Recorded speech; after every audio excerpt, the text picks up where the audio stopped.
नमस्कार। आज मैं फिर आपके सामने उसी दौर की एक घटना लेकर आया हूँ। मेरी पोस्टिंग लखनऊ में सीओ हज़रतगंज के रूप में हो गई थी। मैं बार बार आपको ये बता रहा हूँ उस दौर की क्राइम की घटनाएं बताते समय कि वो बहुत ही ख़राब दौर था जहाँ तक अपराध और अपराधियों का संबंध है। पुलिस के पास संसाधन नहीं थे, मोबाइल फ़ोन आया नहीं था, इंटरनेट शुरू नहीं हुआ था, जीपीएस लोकेशन का कोई कंसेप्ट नहीं था, इन्वेस्टिगेशंस के टूल बहुत कम थे। आज की घटना की तारीख है 19 जुलाई 1997। लेकिन आज की घटना शुरू करने के पहले मैं अपने किस्सा गोई परिवार के कुछ लोगों की शंकाएं कल वाली घटनाओं को लेकर थीं जो उन्होंने कमेंट बॉक्स में लिखी हैं। उन शंकाओं का निराकरण करना ज़रूरी है, उनके सवालों का जवाब देना भी ज़रूरी है। वैसे भी मैं कभी कभार आप लोगों के सवालों का जवाब देता हूं और उम्मीद भी करता हूं कि आप हमेशा हमसे सवाल पूछते रहेंगे, क्योंकि जो मैंने अपने दिमाग में बना रखा है कि जो वर्तमान दौर की घटनाएं थीं वो पार्ट 300 तक मैंने आपको बताई थी। ज़्यादातर घटनाएं सॉल्व हुई थीं और उनका जो स्टेटस था कोर्ट में वो भी मैंने आपको बताया था। हत्या की बहुत घटनाएं उस ज़माने में हुआ करती थी जब मैं डीआईजी रेंज बरेली था। लगभग 50 या 50 से ऊपर भी 100 तक घटनाएं मैंने हत्या और जघन्य अपराधों की जो वर्तमान समय की हैं वो बताई। उसके बाद मेरे दिमाग में आया कि आप सब अच्छा अच्छा ही सुन रहे हैं, तो उस ज़माने की घटनाओं का भी आपको ज्ञान होना चाहिए जब ये सब कुछ नहीं था, पुलिस के पास कोई संसाधन नहीं था। इन घटनाओं के बाद जब ये ख़त्म हो जाएंगी तब मुझे उम्मीद है कि किस्सा गोई के हमारे परिवार के सभी लोग क्राइम और क्राइम के घटनाओं के जो जो उनका अनावरण है, जो उनका खुलासा होता है या उनको पकड़ने की सारी विधा में उनका ज्ञान अच्छा हो जाएगा, वो पारंगत हो जाएंगे। उसके बाद जब ये घटनाएं ख़त्म होंगी उस ज़माने की, उसके बाद मैं प्रतिदिन की इम्पॉर्टेंट घटनाओं के बारे में अपने विचार आपके सामने रखूँगा। चूँकि तब तक आप भी परिपक्व हो चुके होंगे तो आप भी उसमें सवाल जवाब या अपना जो योगदान है वो दे सकते हैं। जो करंट घटनाएं, बड़ी घटनाएं या जो इस बीच की बड़ी घटनाएं, अनसुलझी घटनाएं या जो भी क्राइम की घटनाएं होंगी उस समय, ये ख़त्म करने के बाद उसका प्रतिदिन मैं निवारण भी करूँगा और उसके बारे में अपनी राय दूंगा कि आखिर किस तरह से ये घटनाएं हुई होंगी, कैसे कौन इसमें हो सकता है, कैसे ये खुलेंगी। क्योंकि मैं तो खाली सुनी हुई बात पे, अखबारों की खबर पे, टीवी की खबर पे उसमें उसका विश्लेषण कर पाऊँगा, जो मैं करूँगा ज़रूर। तो किरण अग्रवाल जी ने पूछा कि कल जो दो घटनाएं आपने बताई, पहली घटना में जिसको वो नामजद किया उन लोगों को पुलिस ने पकड़कर जेल भेज दिया, सही किडनैपर क्यों नहीं पकड़े गए? देखिए, पुलिस ने जब अपनी तरफ से एफआईआर की, विवेचना की, जिसको पकड़ा उसको बंद कर दिया, उसके बाद चार्जशीट लगा दी। पुलिस की तरफ से इन्वेस्टिगेशन पूरी हो गई। ट्रायल के समय अगर ये लोग निर्दोष हैं, जो प्राइमा फेसी मैंने बताया कि हैं निर्दोष, तो ट्रायल में ये बातें सामने आएंगी और अगर ट्रायल में ये निर्दोष हुए तो इन्हें छोड़ दिया जाएगा। उसके बाद उस समय ट्रायल का भी जो प्रोसेस है इतना लंबा है, 20-20 साल के बाद मुकदमों का निस्तारण हो रहा है, तो उस समय ये पता करना मुश्किल होगा कि सही अपराधी कौन थे। यही उस ज़माने में पुलिस की जो इतनी बदनामी होती थी, कानून व्यवस्था की स्थिति पर इतनी टिप्पणी होती थी, उसका कारण भी यही था। जिसको बंद कर दिया 4 गवाहों के बयान पर, मुखबिरों के कहने पर, इनके खिलाफ कोई इलेक्ट्रॉनिक एविडेंस नहीं होता था, हमने बंद कर दिया, अब वो अदालत में झेलें। निर्दोष हैं तो छूट जाएंगे, लेकिन दोषी कभी नहीं पकड़ा जाएगा। यही वजह है कि पुलिस की तरफ से जब एक बार इन्वेस्टिगेशन समाप्त कर दी गई, तो अगर अदालत ही कहेगी कि इसको री इन्वेस्टिगेट किया जाए, किसी दूसरी एजेंसी के लिए कहेगी, तभी इसकी इन्वेस्टिगेशन प्रारंभ होगी। उन 3 लोगों को बंद कर दिया। उसके बाद पुलिस की तरफ से इन्वेस्टिगेशन समाप्त हो गई। 3 लोगों ने एक ही तरह का सवाल पूछा। एक आईडी थी माई जर्नी, दूसरा श्री अनुराग शुक्ला और तीसरा साजिद खान। इन्होंने कहा, साहब जब किडनैपिंग का पैसा बरामद हो गया तो उसका क्या हुआ? वो मूल आदमी को वापस किया गया कि नहीं किया गया? नहीं किया गया तो क्यों नहीं किया गया? देखिए, पैसे की रिकवरी जब अपराधियों के पास हुई, चूंकि एफआईआर में ऐसा कुछ नहीं लिखा था, इन्वेस्टिगेशन में ये आया कि इसमें फिरौती दी गई, तो जो बरामद हुआ वो केस प्रॉपर्टी हो गई, वो कोर्ट की प्रॉपर्टी हो गई। कोर्ट में जिसका पैसा है वो एप्लीकेशन देता है कि साहब ये हमारा पैसा था, मैंने फिरौती में दिया था, इसे हमें वापस कर दिया जाए। जैसे ही ये एप्लीकेशन पड़ेगी, जो अभियुक्तों की तरफ के वकील हैं वो फ़ौरन एक उसमें काउंटर एफिडेविट लगाएंगे। वो ये कहेंगे, बिल्कुल मैं इनवेरिएबली सारे केसेस के बारे में बता रहा हूँ, जब जब पैसों की रिकवरी, चोरी के, डाके के, इन किडनैपिंग के, जैसे भी ये पैसे की रिकवरी या किसी करप्ट प्रैक्टिसेस में बरामद किए गए पैसे, जब ये रिकवरी होती है तो जो अभियुक्त पकड़े जाते हैं उनकी तरफ से ये बताया जाता है कि ये हमारा पैसा था। 4-6 आदमियों के, उस ज़माने में तो बहुत आसान था, 4-6 आदमियों के उन्होंने एफिडेविट दे दिए कि साहब ये मकान बनवाने के लिए मुझसे इन्होंने इतने लाख रुपए लिए थे। 4 आदमियों का, 5 आदमियों का मिला के वो टोटल सम जो उनके पास से रिकवर हुआ है उससे थोड़ा ज़्यादा करके वो कोर्ट को सबमिट कर देते हैं। अब ये जो केस प्रॉपर्टी थी ये डिस्प्यूटेड हो गई। उनकी मजबूरी है ये बताना कि ये हमारा पैसा था। जिस दिन वो बता देंगे कि नहीं साहब ये इन्हीं का पैसा है, इनको वापस कर दिया जाए, तो इसका मतलब उन्होंने कन्फेस कर लिया कि उन्होंने क्राइम किया था, और फिर अदालत फ़ौरन इसका ट्रायल जल्दी जल्दी ख़त्म करके इनको सज़ा सुना देगी। इसलिए हर केस में जहाँ ये पैसे बरामद होते हैं, ये जो डिफेंस लॉयर्स होते हैं ये उसको कंटेस्ट करते हैं कि नहीं साहब ये हमारा पैसा था, शादी के लिए इकट्ठा किया था, ज़मीन के लिए इकट्ठा किया था, किसी के इलाज के लिए इकट्ठा किया था, और वही 4-6 लोगों के एफिडेविट जो उनके नात, हित, रिश्तेदार या दोस्त हुआ करते थे।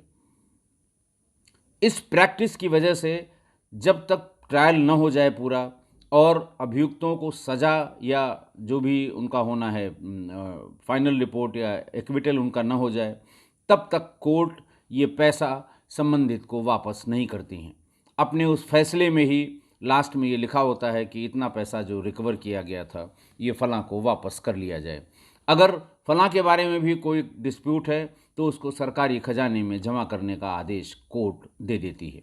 इसलिए बरामद किया हुआ पैसा फ़ौरन जिनका था उन्हें वापस नहीं किया जा सकता।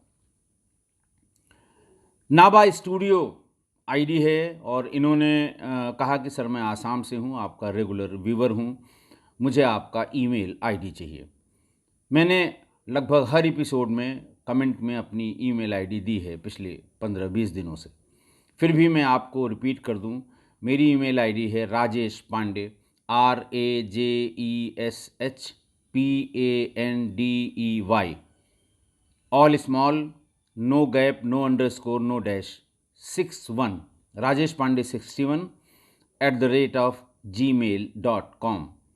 मैं आपकी सुविधा के लिए नाबा स्टूडियो साहब आपको ये रिपीट कर रहा हूँ कि ये मेरा ईमेल आईडी है। आपको जो कुछ भी बताना हो, कहना हो, कोई सजेशन देना हो, कोई सुझाव देना हो, कोई किसी एपिसोड के बारे में आपकी कोई जिज्ञासा हो, कोई शंका हो, आप ज़रूर पूछें। पलक शर्मा किचन ये एक आईडी है। इन्होंने ये कहा कि साहब मुझे कोई मर्डर की कहानी सुनाइए। उनका ये कहना है कि अब ये इस तरह की कहानियाँ अच्छी नहीं लग रही हैं और मुझे आप मर्डर की कहानियाँ आप सुनाइए। तो पलक शर्मा जी, आप जो भी हैं, मैं बता दूं कि 300 एपिसोड तक मैंने केवल मर्डर की कहानी सुनाई। उस समय भी हमारे तमाम जो किस्सा गोई फैमिली के लोग हैं वो कहते साहब अब ऊब गए हैं मर्डर की कहानियों से, अब आप जो इंसिडेंट्स हैं वो मर्डर के अलावा कुछ सुनाइए। तो मर्डर के अलावा मैंने यही डिसाइड किया था कि उस ज़माने की आपको क्राइम की घटनाएं बताऊंगा जब कोई सुविधा नहीं थी। तो मर्डर की कहानियाँ जितनी हैं वो 300वें एपिसोड और उसके पहले की सारी कहानियाँ लगभग मर्डर या हीनियस क्राइम की हैं और वर्तमान समय की हैं। अगर आपका आशय इससे है कि जो वर्तमान में मर्डर हो रहे हैं, कुछ लोगों ने कोर्ट के मर्डर का भी जिक्र किया दिल्ली की, तो वो अभी करना उचित नहीं है। एक बार हमारी फैमिली के सभी लोग, हमारे जो प्रिय भाई लोग हैं, बहन लोग हैं, जो सुनते हैं, वो क्राइम के बारे में परिपक्व हो जाएं, सारी चीज़ें, उसका नफ़ा नुकसान समझ लें, कैसे होता है, क्या होता है वो समझ लें। तभी मैं जब वर्तमान के केसेस के बारे में बताऊंगा, तभी उनकी समझ में आएगा। श्री अखिलेश कुमार चौधरी साहब ने ये लिखा कि कल वाली एपिसोड में गैंग पकड़ा कैसे गया, ये आपने नहीं बताया। अगर आप इसको भी बताते तो इस एपिसोड में 4 चांद लग जाते। देखिए, ऑलरेडी वो एपिसोड बहुत बड़ा हो गया था और गैंग कैसे पकड़ा गया ये अगर बताते तो जब भी एपिसोड बड़े होते हैं तो लोगों की सुनने की क्षमता या लोगों के पास समय इतना नहीं है। लोग तो अब और शॉर्ट भी वीडियो देखना चाहते हैं, 10 मिनट 15 मिनट का। तो बहुत ज़्यादा लंबा एपिसोड कर देने में आपका इंटरेस्ट है, आप देखें, लेकिन बहुत ज़्यादा लोग हो सकता है न देखें। मैंने इसी ख्याल से उसको कट शॉर्ट कर दिया था। लेकिन आपकी सुविधा के लिए मैं बता दूं कि जब उसमें सीओ आलमबाग के नेतृत्व में टीम बनाई गई तो सबसे पहले ये कोशिश की गई जानने की कि आखिर इस लड़के को रखा कहाँ गया था। लड़के से भी पूछताछ की, उनके फादर से भी। वो लोग कुछ भी बताने से कतरा रहे थे, लेकिन कितनी दूरी गए, क्या गए, अंदाज लग गया जिस मकान में रखा गया था, एलडीए कॉलोनी के। और फिर वहीं से इसकी शुरुआत हुई खुलने के। कौन ले आया था, किसने किराए पर दिया था, कब वो आया था, ये लोग यहाँ कितने दिन रहे, खाना कौन पहुँचाता था। तो जिसके नाम, यानी जिसने उसको किराए पर लिया था, सिक्का ने, पहले उसको पकड़ा गया और फिर कड़ी दर कड़ी खुलती चली गई। अभिनव दीक्षित जी ने यह कहा कल के एपिसोड की टिप्पणी में कि गुलशन के घर की अगर लैंडलाइन फ़ोन की डिटेल निकाल ली जाती तो पता लग जाता किडनैपर्स कहाँ से फ़ोन कर रहे हैं। तो मैं उनको ये बता दूं कि उस ज़माने में अगर आपने कॉलर आईडी एक्टिवेट नहीं कराई है तो अपने लैंडलाइन फ़ोन का कॉल डिटेल अगर आप निकालेंगे तो सिर्फ डायल्ड नंबर जो आपने डायल किए हैं, जिसको आपने मिलाया है, सिर्फ उसकी डिटेल्स आएंगी। उसके पीछे उनका तर्क ये रहता है कि साहब लोग इसी पर डिस्प्यूट करते हैं, साहब हमने कितनी कॉल की, हमारा बिल 600 रुपये कैसे आया। तो हम उनको निकाल के देते हैं कि आपने ये कॉल की, इतने मिनट की, इतने बजे शुरू की और इतने बजे ख़त्म की। तो हमारे पर्पज़ का सिर्फ वही होता है, इसलिए हम उसमें डायल्ड नंबर के अलावा इनकमिंग कॉल्स का कोई विवरण नहीं रखते हैं। लेकिन कुछ सरकारी कार्यालय या कुछ व्यक्ति, इम्पॉर्टेंट लोग, वो अनुरोध करते हैं कि हमारी कॉलर आईडी एक्टिव कर दी जाए। उसका उस ज़माने में 10 रुपये या 20 रुपये चार्ज भी लगता था। अगर कॉलर आईडी एक्टिवेट हो गई तो आप डिटेल मांगेंगे तो इनकमिंग कॉल भी आएगी। चूँकि इनकमिंग कॉल फ्री होती है, इसलिए बीएसएनएल का उसमें कोई इंटरेस्ट नहीं रहता था, लेकिन आपको वो भी मिलेगी। और उस ज़माने में लोग कॉलर आईडी एक्टिवेट करा के एक छोटी सी डिवाइस बगल में लगाते थे, जिसमें जिस नंबर से कॉल आ रही है वो नंबर रिफ्लेक्ट होता था और उसकी स्टोरेज भी थी लास्ट 200 नंबर्स की। हालांकि ये किस्सा भी, ये भी, इसकी भी बाद में ज़रूरत नहीं पड़ी। तब टेलीफोन सेट ऐसे आने लगे जिसमें ऊपर ही एक एलईडी स्क्रीन लगी होती थी। उसी टेलीफोन में जब आपकी कॉलर आईडी एक्टिवेट है तो आपको जो फ़ोन आएगा उसका नंबर उस पर डिस्प्ले बोर्ड पर आ जाएगा। इसलिए उस समय अगर इसको निकाला जाता तो हमें कुछ नहीं मिलता, जब तक कि हम कॉलर आईडी एक्टिवेट न कराते। कॉलर आईडी एक्टिवेट कराते उसके लिए कहा गया कि रिकॉर्डिंग की किट और कॉलर आईडी का जो इंस्ट्रूमेंट है वो भेज देते हैं आपके पास, जबकि गुलशन ने साफ मना कर दिया। और उस समय उसको बहुत छेड़ने की ज़रूरत नहीं थी। इतना रिस्की होता है किडनैपिंग का मामला कि ज़रा सी भी कोई बात हो जाए, पुलिस पर सारे आरोप आ जाते हैं कि जिस आदमी को आपने लगाने के लिए भेजा था, संभवतः उसी ने लीक कर दिया कि मेरे यहाँ टेलीफोन रिकॉर्ड हो रहा है और फिर हमारे बच्चे के लिए खतरा हो जाएगा।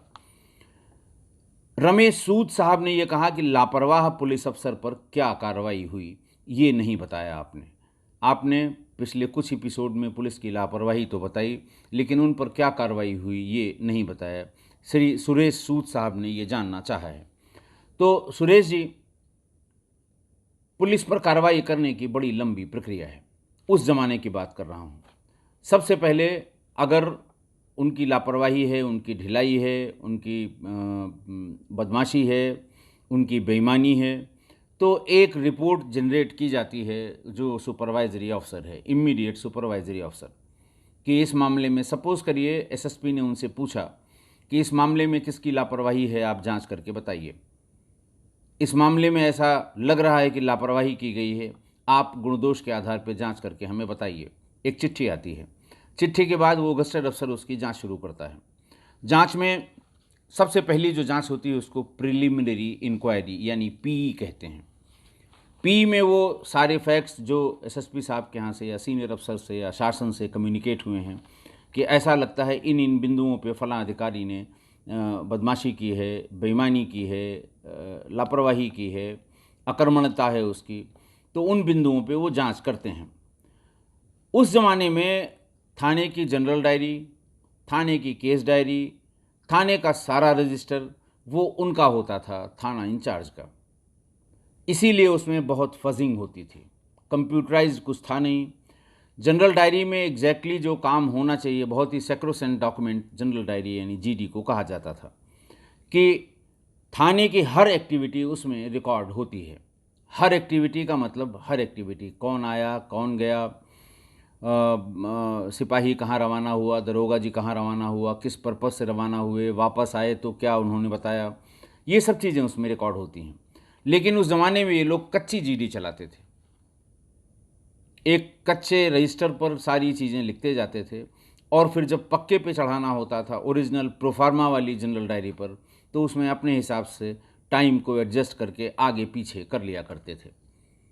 जैसे ही उनको लगा कि कल को मेरी जांच होगी, तो जिस समय उनको थाने पर होना चाहिए उस समय उनकी क्षेत्र में रवानगी जीडी में लिखी होगी कि साहब क्षेत्र में पता रसी सुराग रसी के लिए गए थे। जिस समय मौके पर होना चाहिए उस ज़माने में वो बताएंगे कि साहब हम वो टाइम वो डेट दे देंगे कि मैं अदालत गया था वहाँ पर, या मैं जेल गया था एक व्यक्ति की से पूछताछ करने के लिए, लेकिन वो व्यक्ति पेशी पर चला आया था इसलिए उससे मुलाकात नहीं हुई, ताकि रिकॉर्ड में ये ना हो कि मैं नहीं आया था। तो इस तरह की जो जगलरी थी वो पुलिस वाले किया करते थे।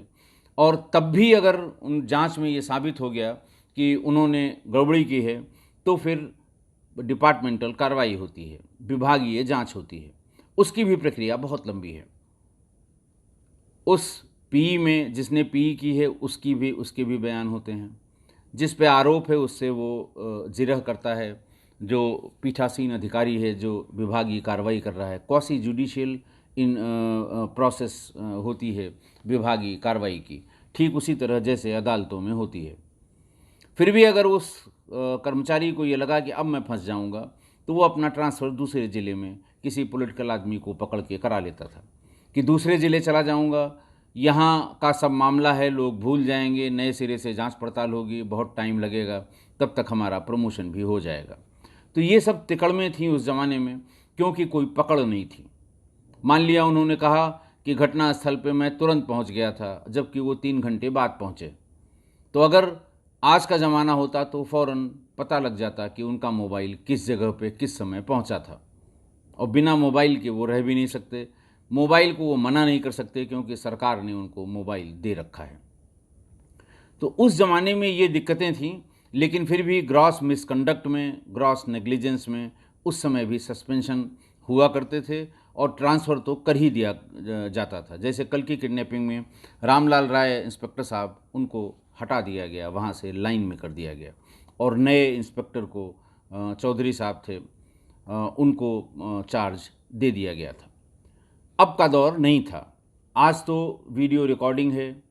हर आदमी ने अपने मोबाइल फ़ोन में रिकॉर्डर लगा रखा है, खासकर पुलिस वालों ने।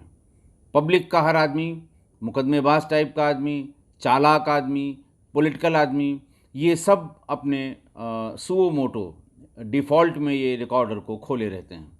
जिस किसी से बात करेंगे वो रिकॉर्ड होता रहेगा ताकि कल को हम उसका इस्तेमाल कर सकें।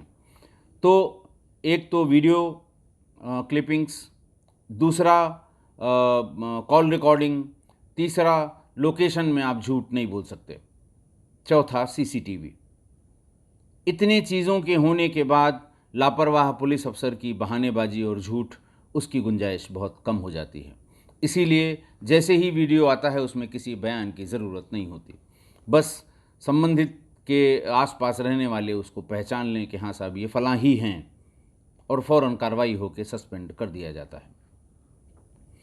ये बात हो गई। कल परिवार के कुछ लोगों ने कुछ जानकारियाँ हासिल करने के लिए जो सवाल पूछे थे, उसका मैंने उल्लेख किया, और अनुरोध करूँगा कि आपकी शंका अगर कहीं है तो आप ज़रूर पूछें, मेल करें या कमेंट में लिख दें, मैं उसका जवाब भी ज़रूर दूंगा।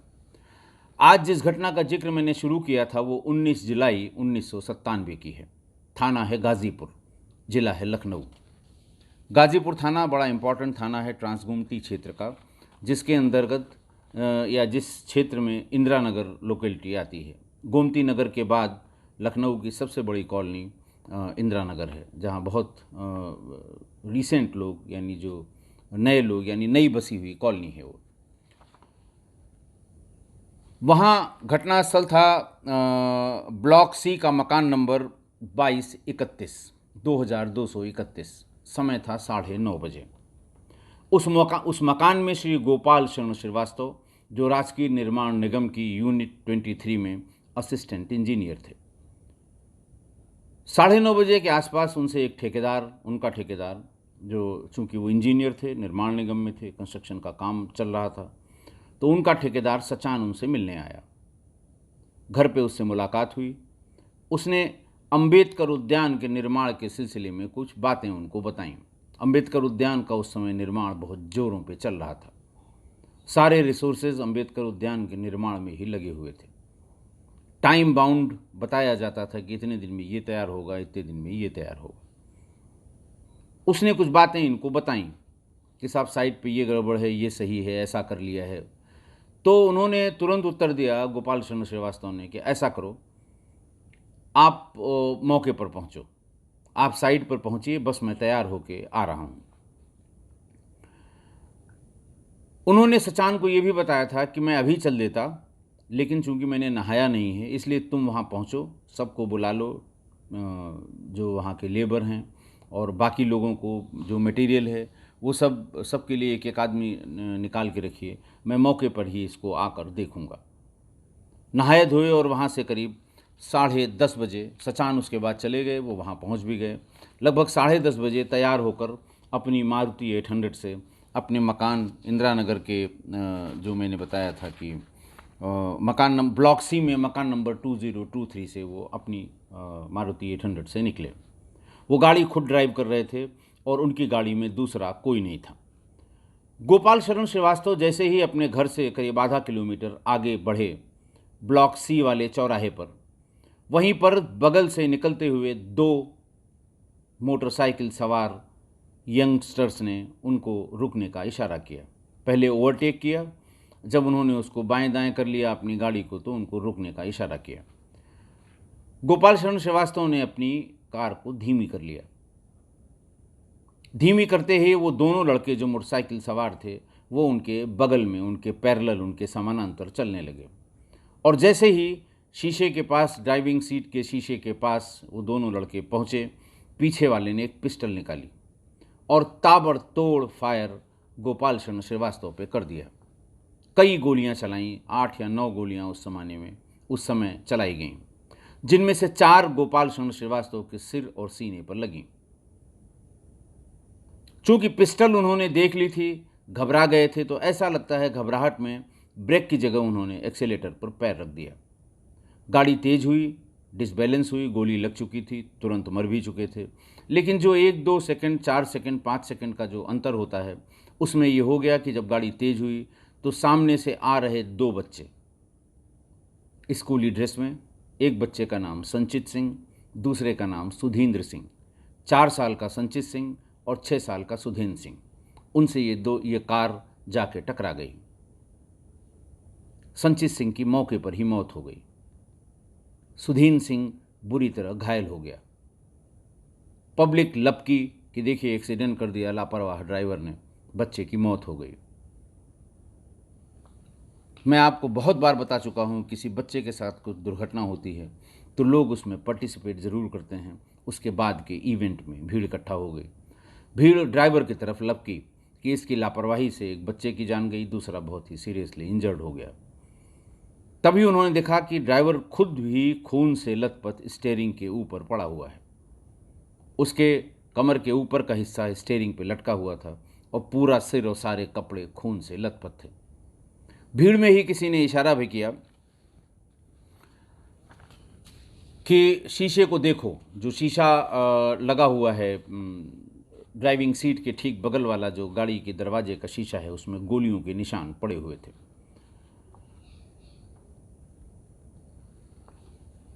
जैसे ही देखा कि लगता है इसे गोली मारी गई, भीड़ की समझ में आ गया। कोई आदमी भीड़ से भागकर सेक्टर सी के चौराहे पर जो पिकेट रहती थी, चूँकि बहुत ही व्यस्तम चौराहा है सेक्टर सी का इंदिरा नगर में, वहाँ एक पिकेट, उस ज़माने में पिकेट लगती थी। आजकल तो एक छोटी सी आउटपोस्ट भी वहाँ बना दी गई है। किसी ने वहाँ भागकर सूचना दी कि साहब बड़ा गजब हो गया, एक आदमी कार में जिसको लगता है गोली लगी है मरा पड़ा है, और उसी कार से एक्सीडेंट में 2 बच्चे घायल हो गए, एक की मौके पर मौत हो गई, एक ऐसा लग रहा है कि अभी जिंदा है। ड्राइवर वहाँ से, वो सिपाही वहाँ से भागते हुए आए, मंजर देखा, उनकी भी समझ में कम आया। फ़ौरन उसने सामने वाले पीसीओ में जाके पहले अपने इंस्पेक्टर को बताया, इंस्पेक्टर गाजीपुर को। उस ज़माने में सब इंस्पेक्टर इंचार्ज हुआ करते थे गाजीपुर में थाने में, तो सब इंस्पेक्टर इंचार्ज यानी थानाध्यक्ष को बताया। उन्होंने सिटी कंट्रोल को पूरी घटना बता दी। उसके बाद जो भी गाड़ी मिली उसमें वो संचित, सुधेंद्र और गोपाल शरण श्रीवास्तव को लाद कर पास के हॉस्पिटल में ले गए सिपाही। वहाँ पहुँचते ही गोपाल शरण श्रीवास्तव और संचित को डॉक्टरों ने ब्रॉड डेड यानी मृत घोषित कर दिया और सुधींद्र की हालत को बहुत ही क्रिटिकल बताया। जैसे ही सिटी कंट्रोल में ये हुआ कि साहब एक असिस्टेंट इंजीनियर की गोली मारकर हत्या हो गई है सेक्टर सी चौराहे के पास, सारे अधिकारी कर्मचारी दौड़ पड़े। सीओ गाजीपुर आ गए, एसपी ट्रांसगोमती आ गए, एसएसपी आ गए, आसपास के थानों के थानाध्यक्ष आ गए, आसपास के सर्किल ऑफिसर भी आ गए। मैं भी भागकर मौके पर पहुंचा क्योंकि घटना गंभीर थी। वहां गोपाल शरण श्रीवास्तव की मारुति 800 में खोखा कारतूस भी मिला जो 7.63 बोर का था। 7.63 बोर के असलहे से बहुत ढेर सारे सेंसेशनल मर्डर पहले हो चुके थे, जिसमें गोम्स की एक हत्या का मैंने जिक्र किया है, लामार्टिनियर के एक टीचर की हत्या हुई थी, उसमें भी 7.63 बोर का इस्तेमाल हुआ था। इस बोर को कॉमन लैंग्वेज में, अपराधियों की लैंग्वेज में 30 की पिस्टल कहते हैं। इस पे एक स्टार मार्क बना होता है बट पे। बताया जाता है कि ये पाकिस्तानी मेक की पिस्टल्स हैं और उस ज़माने में नेपाल के रास्ते में उत्तर प्रदेश और बिहार में लाई जाती थी। उस ज़माने में जब पैसे की कीमत बहुत ज़्यादा थी, उस ज़माने में ये 50,000 से 1 लाख तक होती थी और जिस अपराधी के पास 30 की पिस्टल होती थी वो उसको बड़े स्टेटस का अपराधी माना जाता था, यानी स्टेटस सिंबल भी था अपराधियों के टर्म में, जिसके पास 30 की पिस्टल हुआ करती थी। हम सभी लोग वहाँ खड़े थे, एसपी ट्रांसगोमती भी थे और सारे सीओज, इंस्पेक्टर्स ये कयास लगा रहे थे कि कहाँ से आए होंगे, किधर गए होंगे। हुलिया पूछने की कोशिश की गई, कुछ लोगों ने कुछ कपड़े बताए, कुछ वो भी नहीं बता पाए। गाड़ी के बारे में ज़रूर बता दिया कि हीरो होंडा गाड़ी थी। ये सब हम लोग कयास लगा ही रहे थे। तभी ये भी जानकारी हुई कि उस ज़माने में मुख्यमंत्री मायावती के सबसे बड़े और ड्रीम प्रोजेक्ट अम्बेडकर उद्यान में ये बहुत अहम किरदार थे गोपाल शरण श्रीवास्तव। असिस्टेंट इंजीनियर थे, लेकिन उसके निर्माण कार्य जो उस समय सबसे बड़ी प्रायोरिटी का प्रोजेक्ट था उस समय की मुख्यमंत्री मायावती जी का, कि प्रायोरिटी भी था उस समय और वो उनका जिसको कहते हैं कि महत्वाकांक्षी प्रोजेक्ट था। उसके इंजीनियर थे जो उसके बहुत ही अहम किरदार थे गोपाल शरण श्रीवास्तव। सबकी समझ में आ गया कि इसमें बवाल होना आवश्यक है। उसी बीच में सचिन और सुतेंद्र की परिवार के लोग भी आ गए। बदहवास माँ, उनके पिता, सब लोग मौके पर पहुंच गए जहां सब अधिकारी खड़े हुए थे। बच्चों के पिता विजय प्रताप सिंह दरोगा यानी कि सब इंस्पेक्टर थे बाराबंकी में। घटनास्थल से सिर्फ 17-18 किलोमीटर की दूरी पर बाराबंकी जिला शुरू हो जाता है, वहीं शायद कोतवाली में ही पोस्टेड थे और बहुत लंबे समय तक वो लखनऊ के अलग अलग थानों में तैनात भी रहे। उनके 2 बच्चे, एक 4 साल का, एक 6 साल का। सारी पुलिस वहाँ जितनी खड़ी थी, सबकी सहानुभूति विजय प्रताप सिंह से हो गई, क्योंकि इनके बच्चों की कोई गलती नहीं थी, कोई लापरवाही नहीं थी, कोई कमी नहीं थी और इनके बच्चे, एक की डेथ हो गई थी और दूसरा बहुत ही क्रिटिकल था। खैर, बॉडीज़ का पंचायतनामा हुआ, सील की गई, पोस्टमार्टम के लिए भेज दिया गया। रात में ही पोस्टमार्टम रिपोर्ट भी आ गई। संचित की मृत्यु एक्सीडेंट में आई चोटों के कारण और गोपाल शरण श्रीवास्तव की मृत्यु फायर आर्म इंजरी की वजह से आना बताया गया। घटना इतनी गंभीर थी, अखबारों ने एकदम एक एक करके तार तार करना शुरू किया पुलिस को। एसएसपी ने 4-5 टीमें बनाई।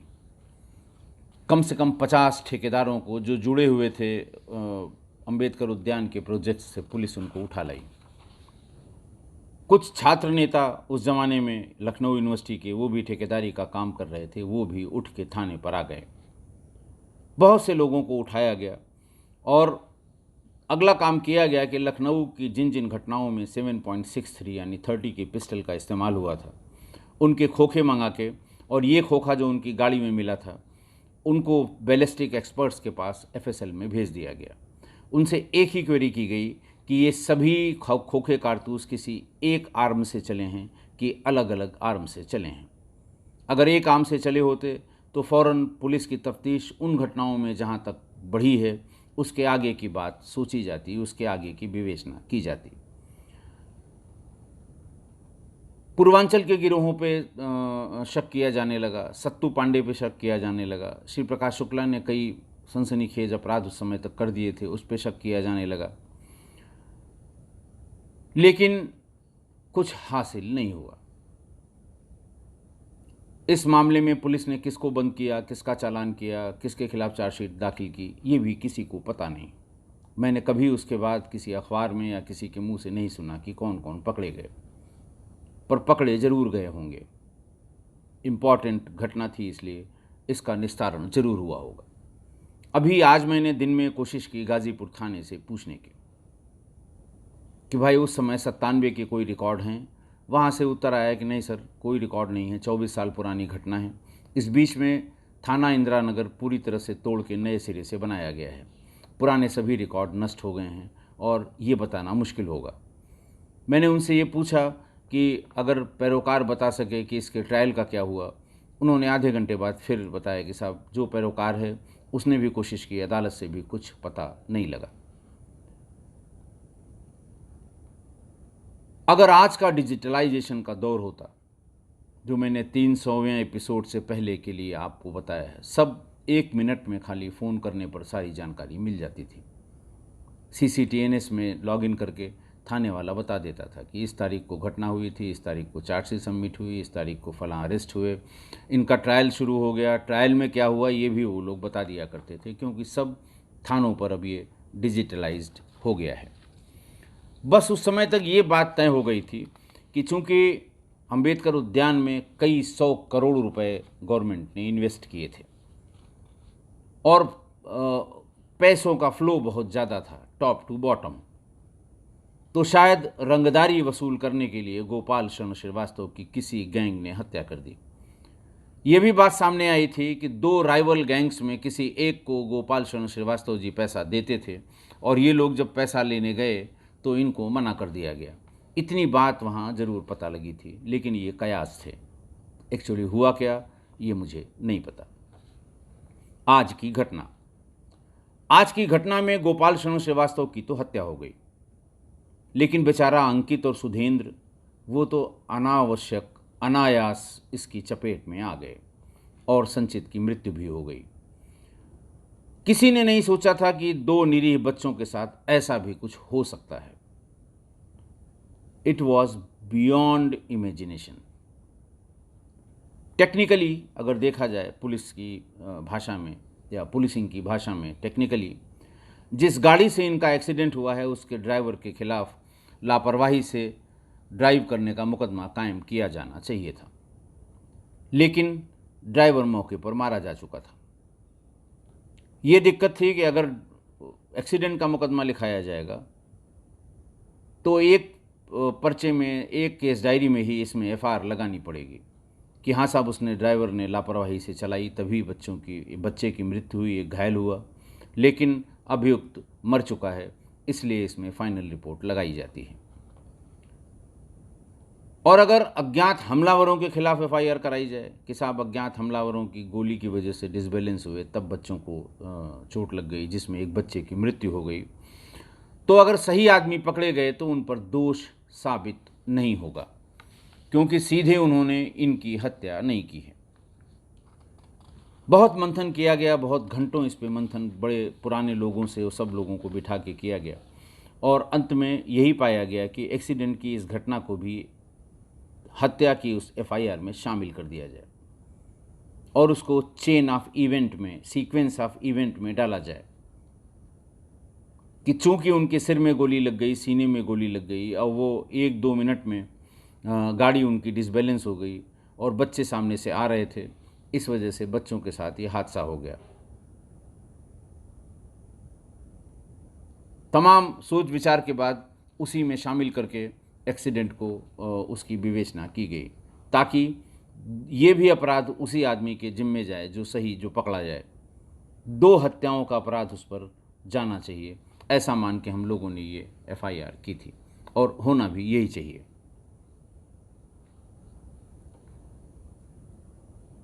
क्योंकि उस समय आप सोचिए कि उस ज़माने का अंदाज़ा आप लगा सकते हैं आराम से कि सरे बाजार, सरे राह, सरे आम, दिन दहाड़े एक इम्पॉर्टेंट इंजीनियर की हत्या कर दी गई, गोलियां बरसाकर चलती हुई गाड़ी में, और पुलिस सिर्फ मुखबिरों की सूचना पर इधर उधर भटकती रही, मुखबिरों की सूचना पे काम करती रही, क्योंकि उस समय ना तो कोई तरीका था, ना कोई संसाधन था। विवेचना के दरमियान 100 से अधिक लोगों को उठाया गया। उसमें ठेकेदार भी थे, इंजीनियर भी थे, मटेरियल्स के सप्लायर भी थे, दोस्त भी थे, परिवार के लोग भी थे। अगर आज का दौर होता और तो मोबाइल और सर्विलांस ये दोनों एक डायरेक्शन पर ले जाके सही जगह पर खड़ा कर देते पुलिस को, वक्त हो सकता है ज़्यादा लगता, और कम से कम 150-200 आदमियों को पुलिस उठा के किसी के साथ श्रेणीबद्ध पूछताछ भी करनी पड़ी होगी। कुछ क्रिमिनल्स भी उठाए गए थे, लेकिन कुछ हासिल नहीं हुआ। ये अंतर था उस दौर में और आज के दौर में। आशा है आप मेरी बात से सहमत होंगे। आज के लिए बस इतना ही। बहुत बहुत धन्यवाद।